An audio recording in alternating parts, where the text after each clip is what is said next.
Okay, well, clearly I am not filming this or filming. I'm not filming anything. I'm not recording this from my office. I forgot to do the weekly introduction video yesterday, so I'm doing it today on Tuesday because I don't want to wait until tomorrow. So there are three restless boys here, so there might be a little background noise. Okay, so this week we are going, and by the way, I look forward to looking at y'all's projects because there's a lot of very interesting discussions, and so I want to see how some of this stuff goes. Okay, sorry. Yes, so I'm looking forward to looking at those projects. Today we're starting on late, or this. Anyway, this week we are starting on LaTeX, which is a document preparation system. So I think most of the videos I'm going to post for this week are going to be the videos that I used in the fall. And then next week, I think we're going to look at the exam class, which will make more sense when we get to it. It's kind of how, it's not kind of, it's how to use this document preparation system to write exams in LaTeX.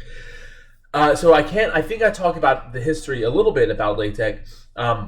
LaTeX was invented by a mathematician named Donald Knuth, who, those who do computer science might recognize his name because he is a prominent computer scientist as well. He wrote a 4-volume series called The Art of Computer Programming that discusses algorithms.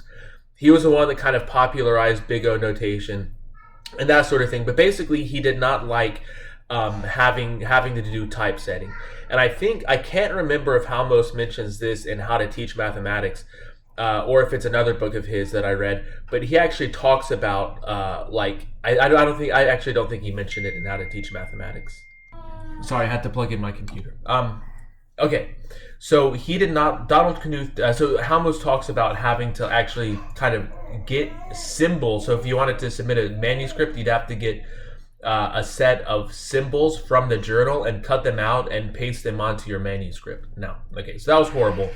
But a lot of people did not like the way that math was typeset. So what Knuth did was he created this sort of programming language called LaTeX. And what this was is it's kind of like HTML, though HTML didn't exist then. So he created this thing called LaTeX, in which you can sort of code up your math programs, or your math papers, and use it, and sort of get what you think you're going to get. So the idea is that you code in LaTeX, and the LaTeX program is going to take care of all of the formatting and things like that, so that we can just think about the ideas that we want to communicate without having to think about, okay, well, here's where a header needs to be, here's how the font size of a header, all of these sorts of things like that. So Jack wants to be helped. Okay, so later on, a guy named Leslie Lamport created a sort of a different version of LaTeX, let's say, that's just called TeX. And that's really sort of what we'll be thinking about is TeX. Or I think I got that the other way around. I think Donald Knuth created TeX and Leslie Lamport created LaTeX. Sorry. At any rate, it's a great thing because what we can do is you can use it to code math problems, or to code math. Now, I know the way that I'm explaining it now might seem like it's very bad, but if you compare this to Microsoft Word, it's going to be much better. You can type in directly what you want. You don't have to use an equation editor and things like that. It's geared toward technical writing, so you can do math symbols and all of these other things. Essentially, if you want to be taken seriously in sort of higher level math and science and this sort of thing, you have to write your papers in LaTeX. Now, the best way, in my opinion, to learn LaTeX is to just have to write LaTeX. So what you see right here, Math 409, Summer 2024, this is the 409 class I'm teaching. I make my students write everything in LaTeX, but I don't teach them LaTeX at all. What I've done is I've given them What I've done is I've given them what I've written. So here is the first homework. So this is the questions that they are answering. I have my question written here, and then they have the solution where they can type the solution. Okay, so the idea is that they kind of see how to type in LaTeX, and then as they want to do more and more things, they can Google it and look up that sort of thing. So we're getting a crash course in LaTeX. I'm going to try to focus on things that I think might be helpful for people who are going into education.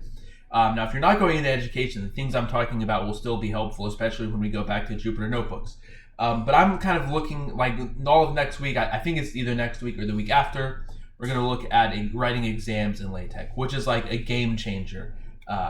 And we'll show some interesting things. There's some interesting things I know about that I won't show, and students will typically remind me or find some interesting thing on the internet or Google that I have either forgotten about or never knew about to begin with.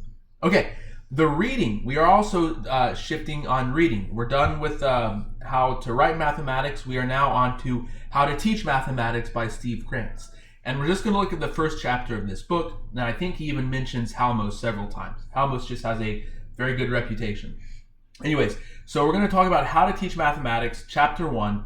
Just like all of the other reading discussions, read through it. Talk about things that interest to you, things that you think are right or wrong, or maybe you modify a little bit. I will say that what he has written is geared more toward tenure track professors who might have more of a research focus in their careers, and he's kind of calling them to a higher standard. That teaching is important; you can't just ignore it. So that's kind of the tone. That's kind of the background, which might explain some of the tone. Also, I do want to say one thing. At the end of chapter 1, he mentioned something called the Moore method. I'll let you read about it. But this was pioneered by a mathematician at TU, called R.L. Moore. Now, I don't know really any other way to put it, and I don't really want to sugarcoat it anyways, but R.L. Moore was a racist and sexist, I don't know, psychopath, sociopath, I don't know which one of those paths, but probably one of them. But definitely, without a doubt, racist and sexist. In fact, the math building at UT used to be called the Moore Building or something like that, but they changed it recently because, they don't want to have a building named after a racist psychopath. A racist and sexist psychopath. So he kind of hits all of he sort of checks all of the boxes for things that you do not want to be. Okay, I just want to mention that because I think it is important somewhat to understand that these people that we sometimes revere might have set things back in mathematics and STEM fields in ways that are difficult to comprehend. Anyways, okay, that's it. Sorry for my scattered thoughts this morning. As you can see, I kind of got a lot going on. I look forward to interacting with you guys in the discussions.